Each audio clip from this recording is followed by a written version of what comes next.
Hey guys, I'm Merric.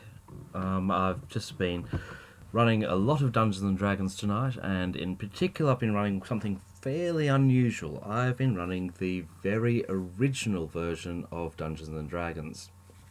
The reason I was doing this is because I was meant to be running the final session of Out of the Abyss, which we've been doing for the last 6 months or so. Unfortunately, one of the key players couldn't turn up, and it's not really fair to run the final session without him, partly because I'm pretty sure most of the players would actually die otherwise. Instead, I decided let's do something really unusual, and that's run the original version of Dungeons and Dragons. Dungeons and Dragons is a game that has changed quite a bit from its original incarnation. One of the main things about the current edition of it is that you start with maximum hit points for your at first level. So if you've got a 8-sided dice for your hit points, you will start with 8 hit points. This is not true in original Dungeons and Dragons. You roll a die and take those hit points. And for every class, the dice we're talking about here is a 6-sided dice. A first level character can start off with a single hit point, and one of the players actually rolled that. It was pretty funny. Here we are. First level, going into the dungeon. How many hit points do you have? I have 1. And there isn't a rule which says if you get knocked to 0, you're unconscious or anything like that. The basic rule is if you get knocked to 0 hit points, you're dead. So, what happened to that character? Well, they survived the entire session, mainly because they remained behind everyone else. A very good idea not to be in front.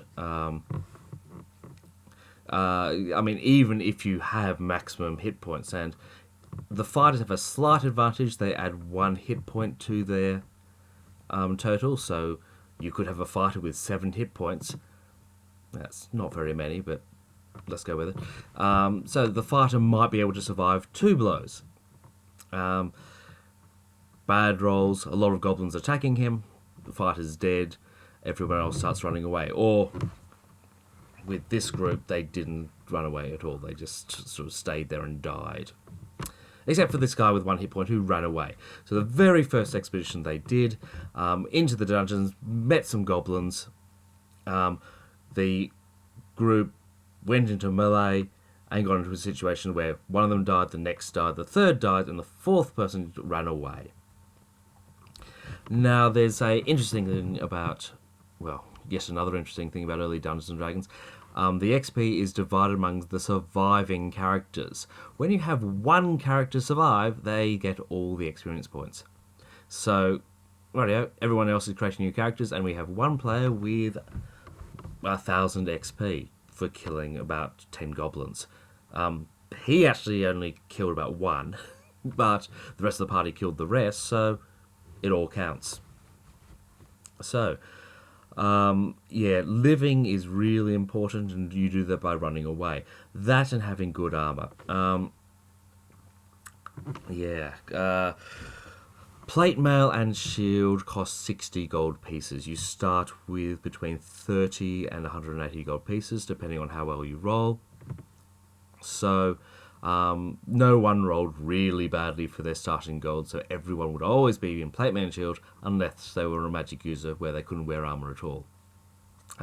Character with 1 hit point, wizard, armor class, no armor, ran away a lot. It's very, very weird. You look at the game and you say, how did anyone continue playing this? Because it is very, very brutal. And the answer is because it's new, because it's fun, and you haven't seen anything like it before.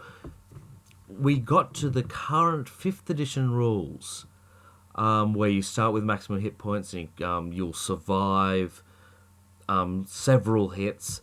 When you get to 0, you're unconscious. You got to that through a lot of people playing the game a lot, and it didn't matter in the beginning that the rules weren't perfect, because they didn't know they weren't perfect. They went, alright, these are cool rules, these are new, these are these are fun. Hey, I've survived long enough to get to second level. Look, I now have more hit points. I can survive longer.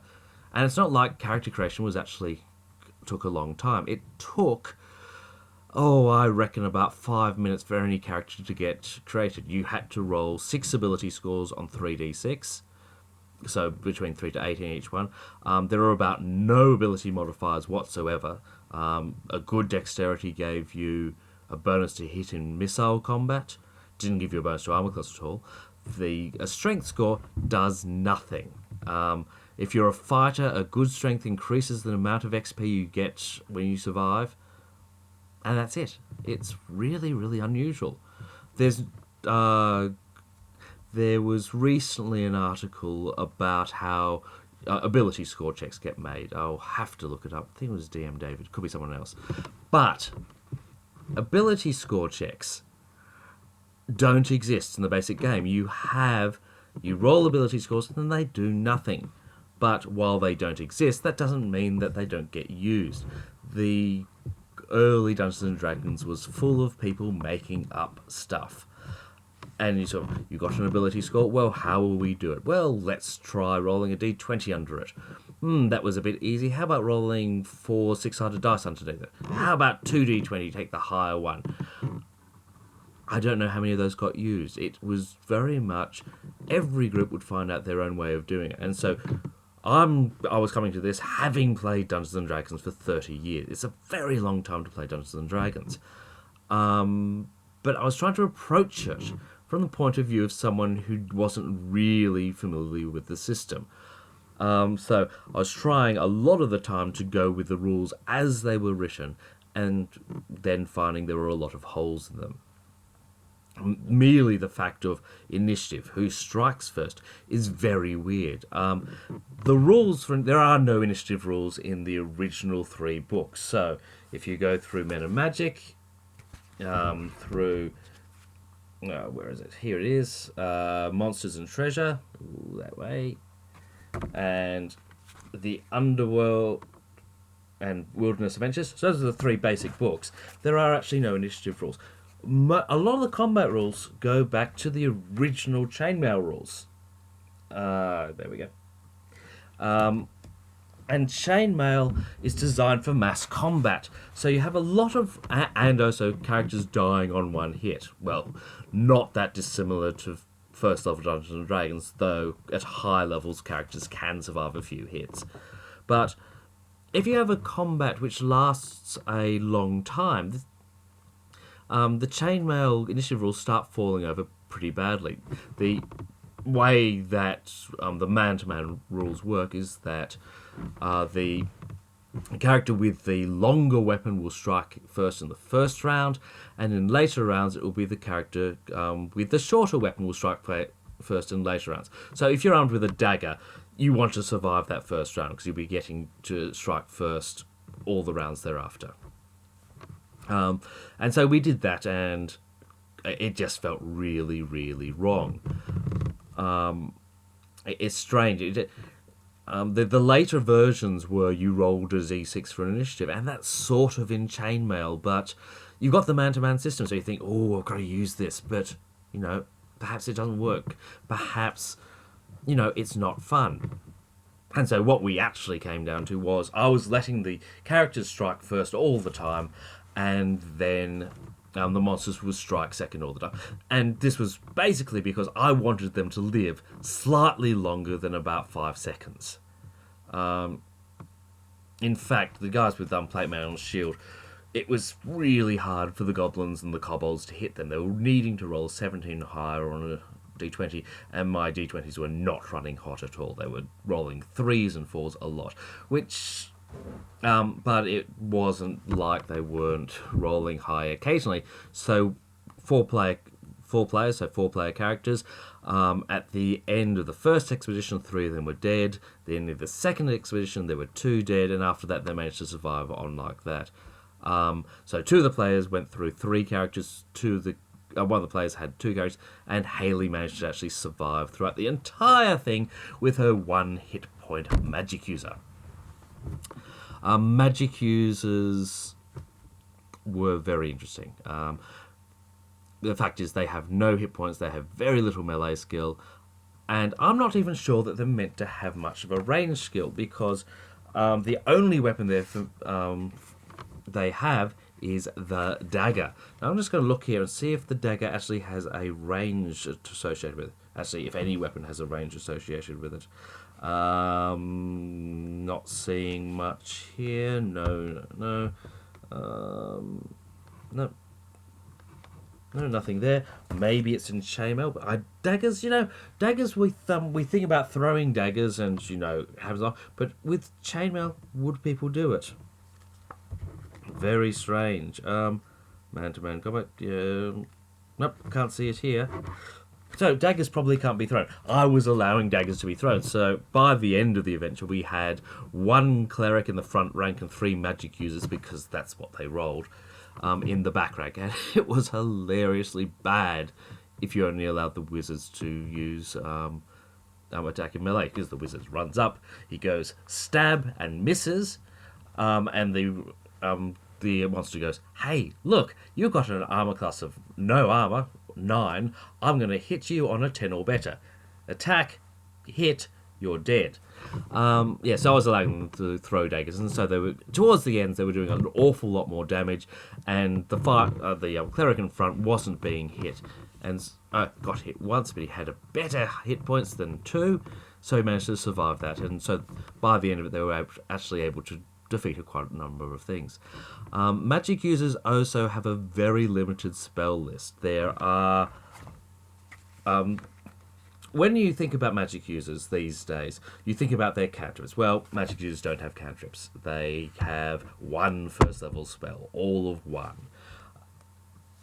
That's not very many. It's...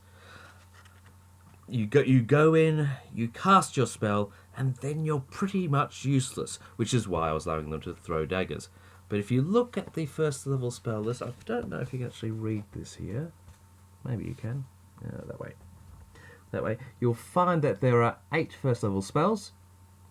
The first 6 of them are Detect Magic, Hold Portal, Read Magic, Read Languages, Protection from Evil, and Light, so not offensive spells. And the last 2 are Charm Person and Sleep, which are useful spells, but they don't actually do damage, do they? Sleep is the spell which I knew from AD&D and basic D&D was the absolute best spell that a magic user could have. And that's because at first level, even in original Dungeons & Dragons, and perhaps even more so, it puts to sleep 2 to 16 orcs, goblins, kobolds, and it will even put to sleep 1 ogre. Now, one thing I'm not sure about is whether it's meant to have a saving throw. In Advanced Dungeons & Dragons, it doesn't. In later editions, it does. It doesn't say in the original rules. The original rules have very little information on any spell. The haste spell doesn't even says it speeds up the opponents. The character's effects. It expects you to go and look at the rules in chainmail.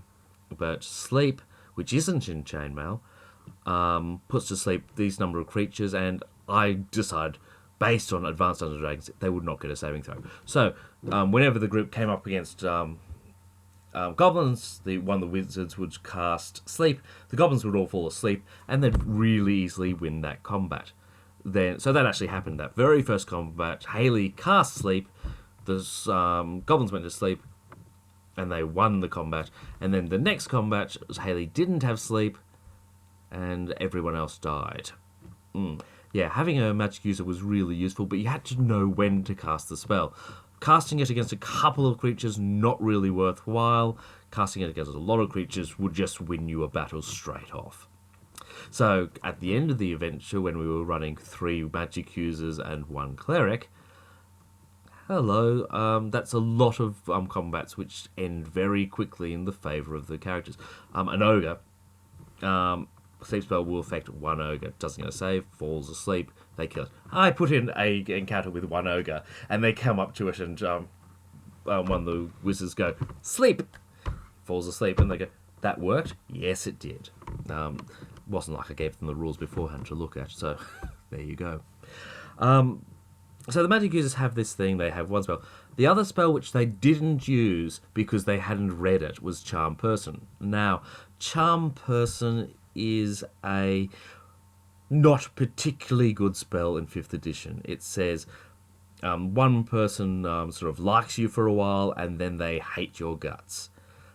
In original Dungeons and Dragons, it says one character loves you and follows all your orders, and they do that until it is dispelled.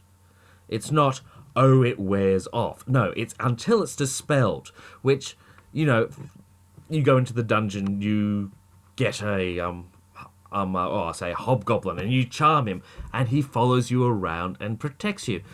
And so actually you're meant to do that. You're meant to go into the dungeon, find these powerful characters and get them to follow you and fight for you. And this actually makes playing a magic user a lot better. All of a sudden you've got this thing which you can roll the dice for, because the dungeon master generally doesn't want to run everything. And you roll the dice for it and you go and you fight with it. And when it dies, you go and charm another one. Yeah, because you've charmed this one and you've probably gone home and come back. And, oh, look, I've got my Charm Person spell again, but it's still working on that first character.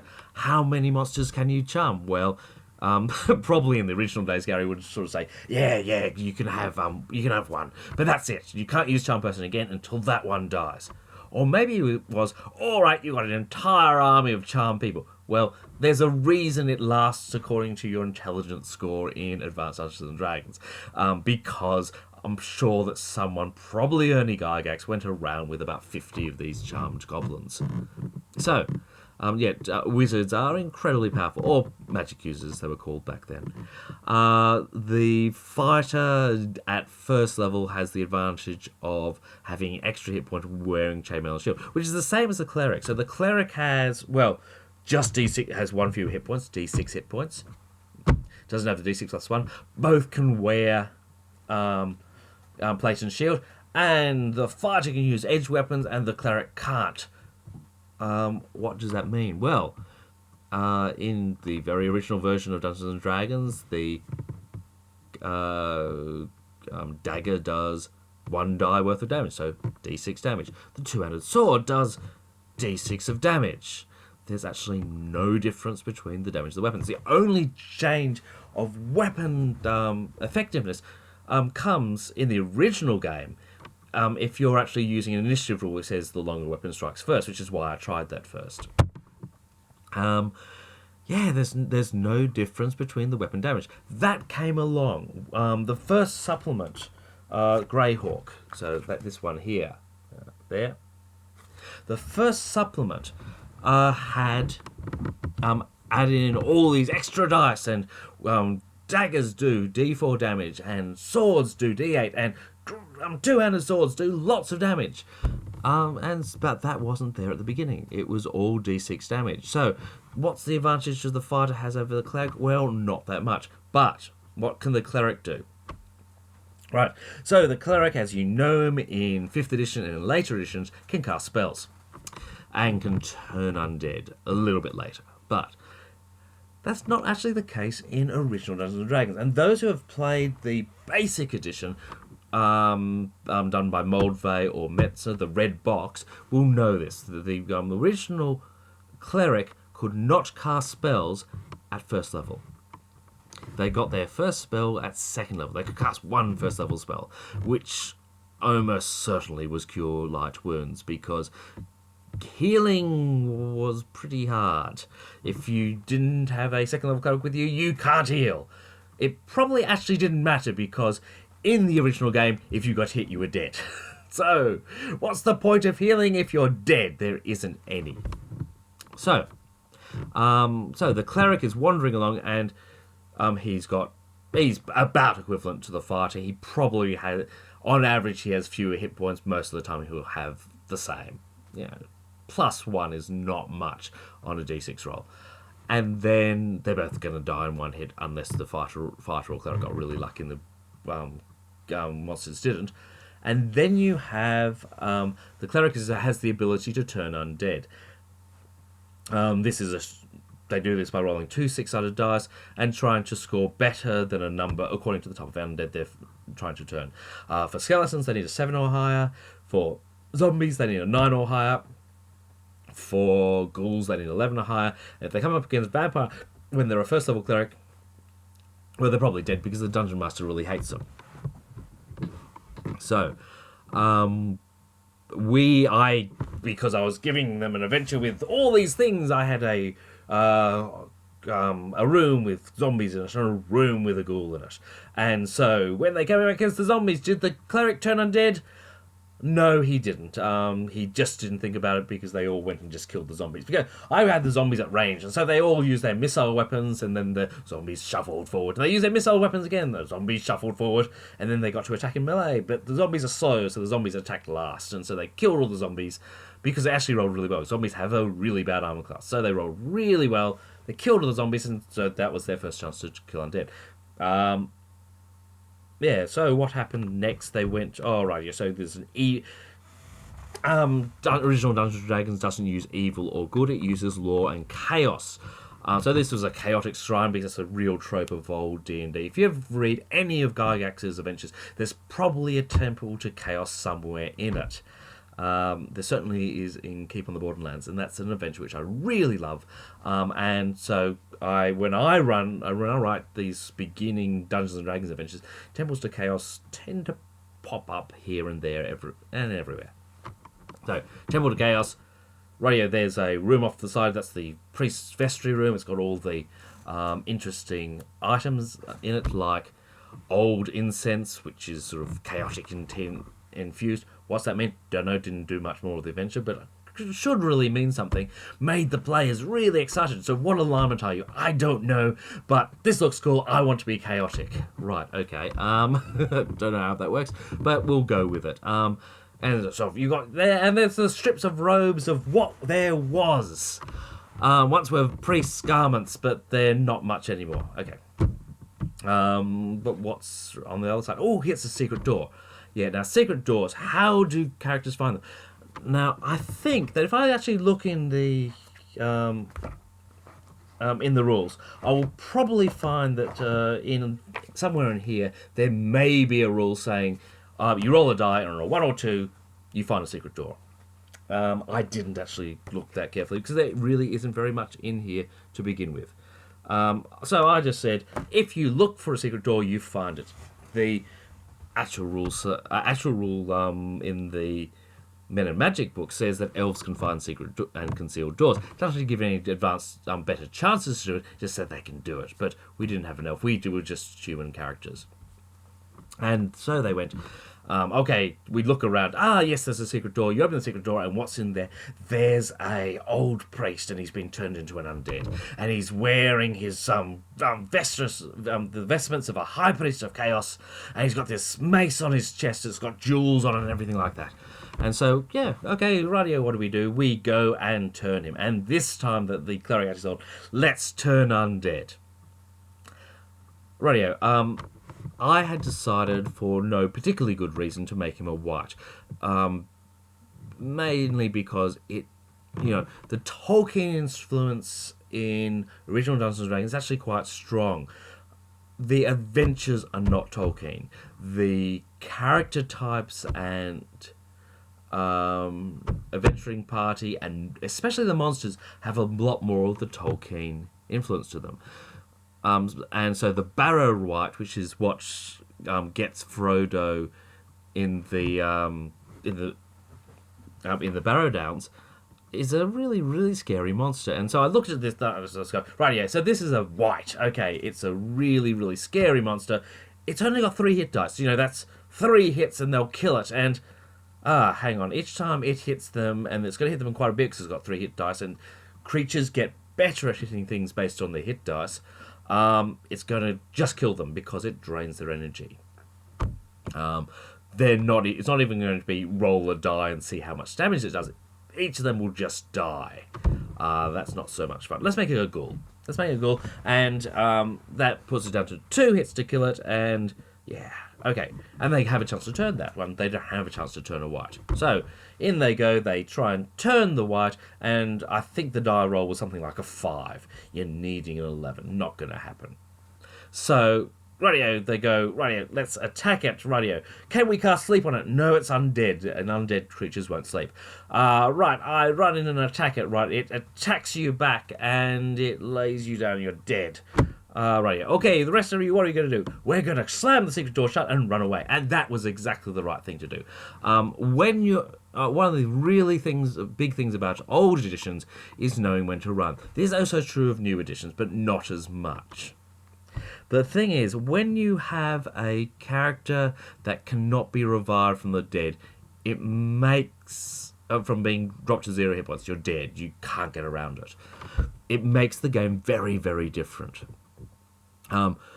One of the things I don't like about 5th edition, and I didn't like about 4th edition, and I didn't like about 3rd edition that much, is you had a lot of times where the character would be dropped to 0 hit points, and the cleric would run up and go, cure wounds, and then he was up again. And he didn't even miss a turn, because that's the way initiative order went. So if the monster hits him, it's the cleric's go, and then it's his go. So, oh boy, the cleric has healed him before he's even missed a turn. Yeah, okay, that's great fun. That's I want to do something better than that. But when you've got all right, he's down, and oh my god, he's dead.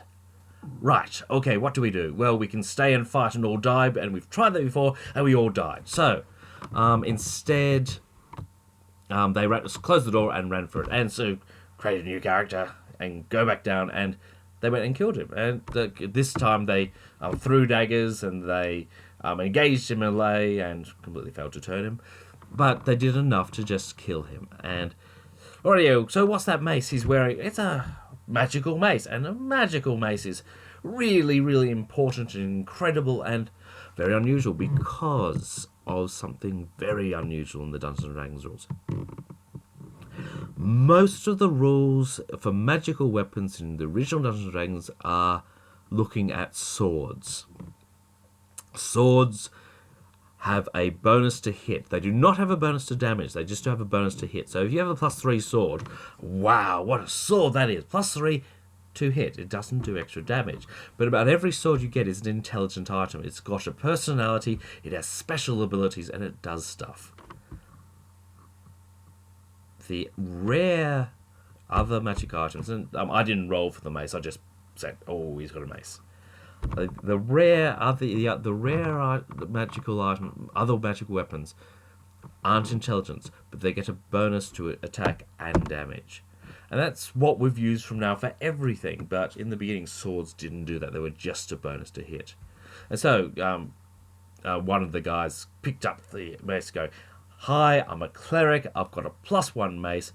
I can now do extra damage." Unfortunately for them, that was pretty much where we ended the session. I had about 2 hours to do it in, and we went through about 20 to 30 monsters and about 15 designed rooms. It was a fun little adventure.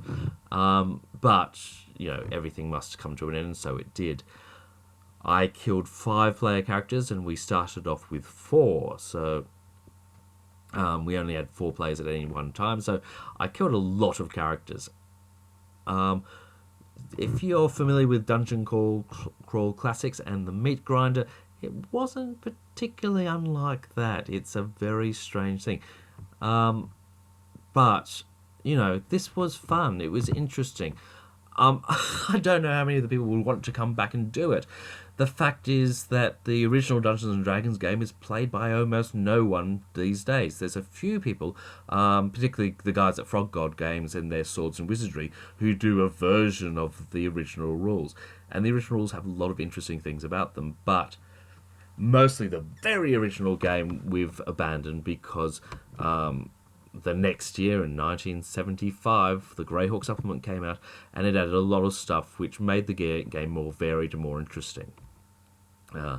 It's best. I'm not sure if it's better to have a D4 dagger damage and a D8 sword damage, but it makes the game more interesting. There's a choice there, rather than I'm using a weapon because it will strike first in the first round of combat if my DM remembers to use the rule. The DM likes the rule. When you have those D6 damage. The idea of weapon types, which you'll see, they lasted quite a while. They're there in second edition, where you would get a weapon would have different effectiveness against different armor. If you're using, say, a dagger against plate mail, it's really ineffective. And so, in addition to the regular daggers don't work against plate mail thing of the armor class, there was an additional penalty to hit plate mail when you're wielding a dagger. Meanwhile, your big mace or 200 sword were a lot better at plate than they were against sort of lighter armors where the person was assumed to be dodging around. So when you've got just a d6 damage, you want those additional things to change the thing. When you've got a different damage dice, not so important. It begins to go away. Also because monsters typically weren't wearing actual armor. They were given an armor class, but how much of that was actually dexterity? How much of that was them being fast on the feet? And how much was them actually being leather armor, which is a different thing from wearing no armor? So, yeah, the weapon types disappeared over time, and they don't really exist in this edition. They turned up in the Greyhawk supplement, but they're not in the original edition. Anyway, it's now really late. It's about 1:41 a.m. I'm doing this because it's about the only time I can find to actually do anything like this. If you actually do manage to see this and like it, let me know. I'm on Twitter all the time as Merric B. And I've got a site as well, which I post wonderful articles about Dungeons & Dragons in all editions. Well, more about Advanced Dungeons & Dragons when I review an old adventure, and a lot of stuff about the current edition, because that's what I'm playing a lot of at the moment. Anyway, I've been talking like a madman, not looking at the camera and looking really weird, so I think it's about time to go and get some sleep. So I hope you enjoyed it, and I'll talk to you guys later if anyone turns in. Bye.